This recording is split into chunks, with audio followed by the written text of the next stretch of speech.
Go to overcomecompulsivehoarding.co.uk/online therapy to get 20% off your first month of cognitive behavioural therapy, with weekly sessions online with a therapist, in addition to worksheets, a journal, meditation and yoga videos, and unlimited messaging. There's strong evidence that CBT can help people who hoard, and accessing therapy online can be affordable and accessible. Find out more and get your discount at overcomecompulsivehoarding.co.uk/online therapy. Here's a cool fact. A crocodile can't stick out its tongue. Another cool fact, you can get short-term health insurance for a month or just under a year in some states. United Healthcare short-term insurance plans are designed for people who are between jobs, coming off their parents' plan, or turning a side hustle into a full-time gig. Underwritten by Golden Rule Insurance Company, they offer flexible, budget-friendly coverage with access to a nationwide network of doctors and hospitals. Get more cool facts about United Healthcare short-term plans at uh1.com. Hey there, it's Michelle Norris. I'm host of a podcast called Your Mama's Kitchen. When I travel, I'm usually looking for a way to find a taste of home when I'm not at home. And one of the things I love to do when I am at home is entertain. And Airbnb allows me to do that. When I was in California recently, I rented a house that had a great kitchen. And when we were sitting around the table, we're all thinking, we're in someone else's house. Someone could be in all of our homes as well. If you have a home, but you're not always at home, you have an Airbnb. Your home might be worth more than you think. Find out how much at airbnb.com/host. With LinkedIn Jobs, we tap into a network of more than 1 billion professionals to help you find quality professionals quickly and easily for any role you need. Marketing wizards? Found them. Software engineers? Found. That project manager I could never seem to hire? And found. LinkedIn Jobs quickly matches your roles with candidates with the right skills and experience. In fact, 86% of small businesses get a qualified candidate within 24 hours. Post your first job for free and get started at linkedin.com/spoken. That's linkedin.com/spoken. Terms and conditions apply.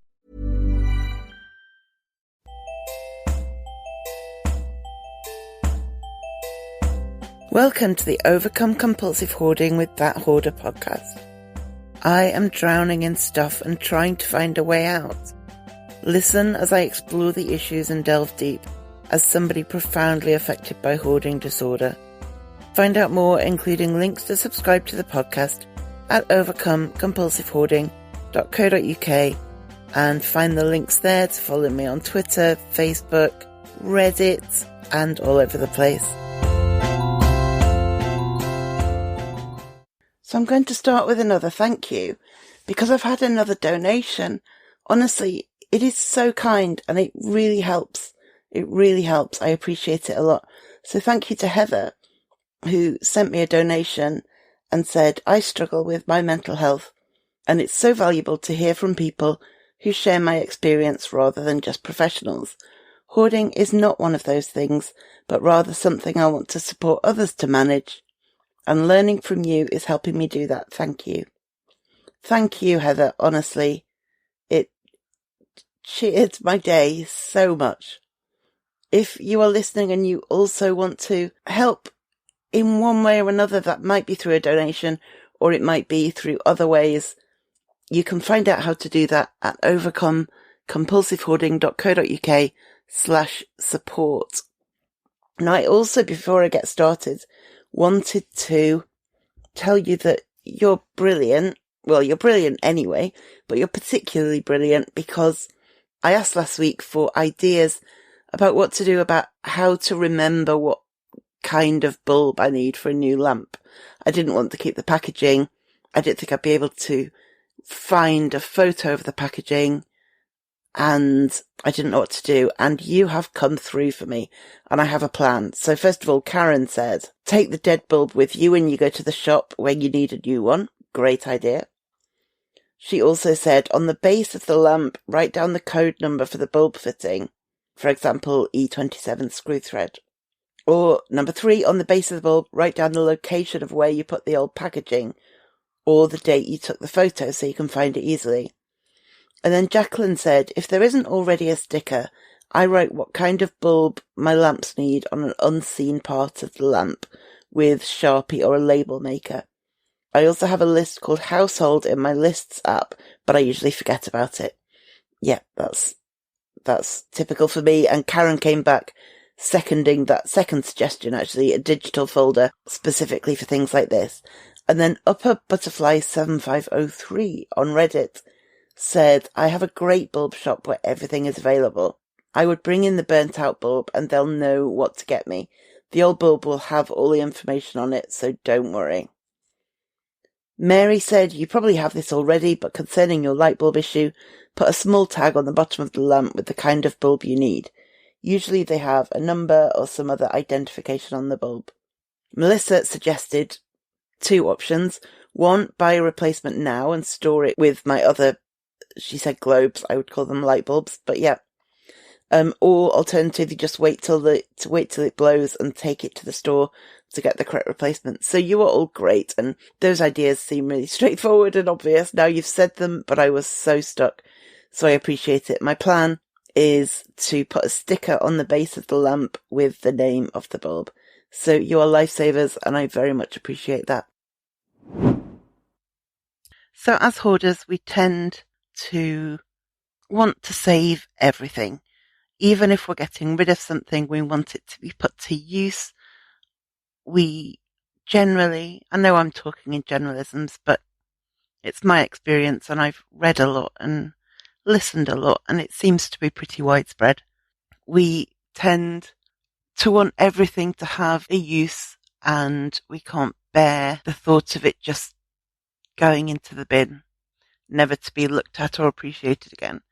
Now, in some cases, this is absolutely sensible. If you've got a brand new, expensive coat and it's in great condition and it doesn't fit you, it makes no sense to throw that in the trash. You might want to sell it. You might want to give it to a charity shop. You might want to give it to a friend. That makes sense, and that's not something that just hoarders would think.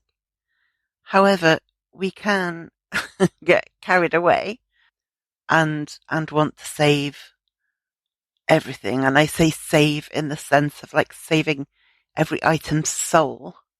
So even if we can manage to get rid of something, we can often only cope with that if we know that it's going to go to use elsewhere. Now, I have lots of friends with babies, and babies grow out of things really fast.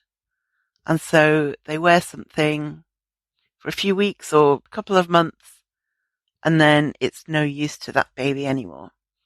And my friends who are not hoarders, as far as I'm aware, will do one of 2 things. They will either put them away, put those clothes and toys away in a sensible storage system in their attic or somewhere out of the way in case they have another baby, so they don't have to rebuy everything.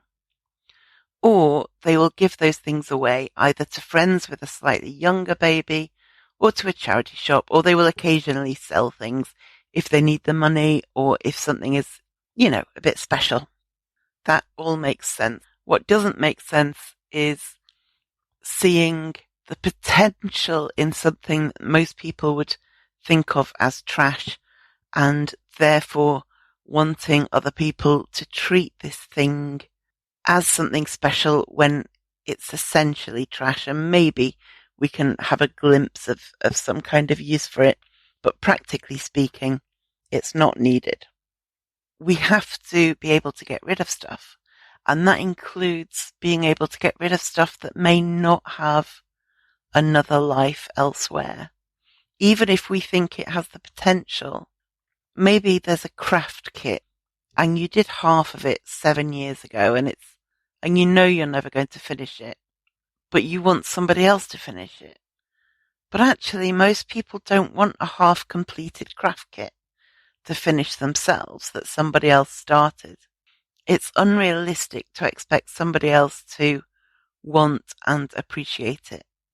Similarly, if you have something that is quite precious to you as a memory, say an old piece of furniture that belonged to your grandparents, and you look at it and you remember happy times with them, but you know it's not practical to keep it. It takes up a lot of space and it's a bit battered and bruised, and not much use. You might really value the feelings you get when you look at that piece of furniture, but other people won't. And if it's too bulky and battered and broken for you, then it's too bulky and battered and broken for pretty much everyone else as well. Part of getting rid of things is acknowledging that even if they have potential in our eyes, that doesn't mean they will go on to fulfill that potential. Now on Broadway, An Enemy of the People is a New York Times critic's pick. Jeremy Strong is one of the great actors of his generation, hails the Chicago Tribune. In a performance the Wall Street Journal praises as powerfully affecting and bitterly funny. Michael Imperioli sets off sparks, cheers the Hollywood Reporter. Victoria Pedretti is luminous, raves variety. From director Sam Gold and playwright Amy Herzog, An Enemy of the People is urgent, electrifying, and haunting, declares USA Today. An Enemy of the People, on Broadway through June 16th only. Want flexibility? Take yoga. Want flexibility with your health insurance? Check out United Healthcare Insurance Plans. Underwritten by Golden Rule Insurance Company, they offer flexible, budget-friendly medical, dental, and vision coverage that may be right for you. More at uh1.com. People who hoard. I think we have, I would call it a gift, but it just causes us pain. But a way of looking at something and seeing value in it when it doesn't warrant that. I know I had a long time when I couldn't throw away used envelopes, like envelopes of post I'd received, because I really liked, the scribbly patterns on the inside of envelopes that stop people being able to read through the envelope. I really liked those patterns, and I thought I could make some kind of artistic use of them. And I did use maybe 3 or 4 of them artistically, but I must have kept dozens, if not hundreds. I liked them visually. I could see some kind of aesthetic value in them. But if I want to live in a de-hoarded house, that includes living in a de-hoarded house that doesn't have piles of torn envelopes. But equally, I had to throw them in the bin or the recycling, I suppose, because even if somebody else would look at them and say, yeah, I quite like those scribbly patterns on the inside as well, they wouldn't want to take them home with them. We have to accept that you can't save everything. Use the bin. Use the bin. You can't keep everything. You can't recycle everything. You can't donate everything or gift everything or sell everything.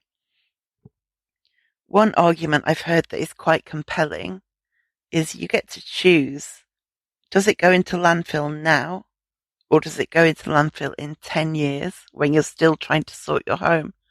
Or does it go into landfill when you die and somebody else is sorting your home? Nearly all of our stuff is going to end up in landfill. It's just a matter of when. I've got as my location on Twitter, indoor landfill, and it's only half a joke, really. I live with things that should be in the bin, and I'm working on it, as you all know by now. But that doesn't deny my current situation. You also deserve to live somewhere that is not an indoor landfill. The other thing about waste and saving everything is a bit like what I talked about in a previous episode, which was the episode about, it was called But Throwing It Away Would Be a Waste of Money, Defeating Objections to De-Hoarding.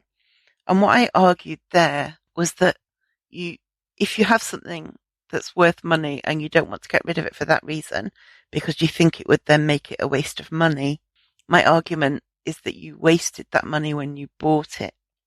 That's when the money was wasted.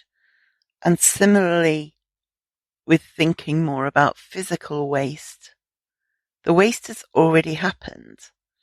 If you bought something you didn't need, or if you bought something decent but then it broke because it was in a pile that you tripped over, it's already been wasted. You holding on to it out of a sense of guilt doesn't make it any less the waste it already is. The resources needed to make whatever it is, whether it's trees for paper or oils for plastics, they're already used. The consumption has happened and the waste has already happened. Don't think of it as potential waste. Reframe that and say, I'm living with waste. It's not a nice thought, is it? And yet, I can't deny that I am. So sure, try to save the stuff that is genuinely useful or valuable. And by save, I don't necessarily mean keep. I mean, save it for another person. But also accept that there are things you can't save and things you shouldn't save and things that however much of an ingenious use you see for them, that use or value is not shared by other people and it is therefore waste. We can't hold on to it all and we can't pass it all on. We've got too much, whether that's by dumpster diving or buying or inheriting. We have too much and some of it has to go. And some of those things you might feel a bit icky about. You might think, I wish I could make use of my grandparents' cabinet, but you can't. And that's okay.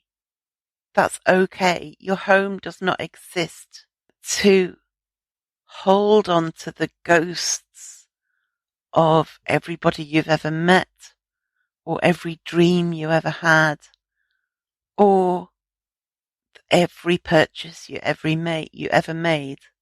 To quote Elsa, let it go.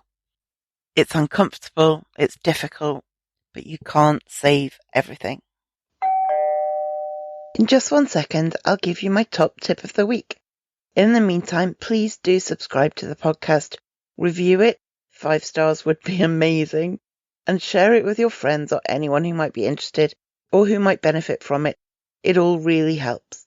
To find more ways to support the website, the podcast, and my overall de-hoarding project, go to overcomecompulsivehoarding.co.uk/support. Now, back to your top tip. So my top tip this week is something called the Pomodoro method. There are various similar methods, approaches to balancing your time. And often it's applied to the workday, but it can apply to anything. There's a really good book and used to be a Tumblr. I don't know if it still is, called Approaching Swear Word Here. If you have any little ears listening, called Unfuck Your Habitat. And it's just a slightly different approach to keeping on top of your home. And the author of that recommends what she calls 2010s. And it's the same principle. The Pomodoro method is a way you block off a 25-minute period of time and you work. And then at the end of the 25 minutes, you take a 5-minute break. And that's not something you negotiate. You follow the clock and you do 25 minutes. Then a 5-minute break, then 25 minutes, then a 5-minute break. 2010s in Unfuck Your Habitat are the same, just different breakdown of time. You do 20 minutes of cleaning or tidying or decluttering, then stop for 10, then do another 20 minutes, then stop for 10. And the idea behind both of these techniques, however you break up your time, is it makes it more manageable. If you're approaching a 2-hour session, that's not a nice thought. But if you think, well, I only have to start with 20 minutes of that, you can maybe get going. And the fact that the break is compulsory, it's not like see how you feel after 25 minutes and break if you want to. Instead, it's built in, it's absolutely strategic, means you can focus during your work time because you know that's coming. So that's my top tip this week. Have a look at the Pomodoro method or similar. You can get timers and test out working for a set period of time with a set break afterwards. Okay, thank you for listening, and I will speak to you next time. Thank you for listening to the Overcome Compulsive Hoarding podcast. You can find more online at overcomecompulsivehoarding.co.uk. You can find me on Twitter at @thathoarder and on Facebook at Overcome Compulsive Hoarding with that Hoarder. To find out more about how you can support this podcast and the overall project, go to overcomecompulsivehoarding.co.uk/support, and do subscribe to this podcast so you make sure you don't miss any future episodes.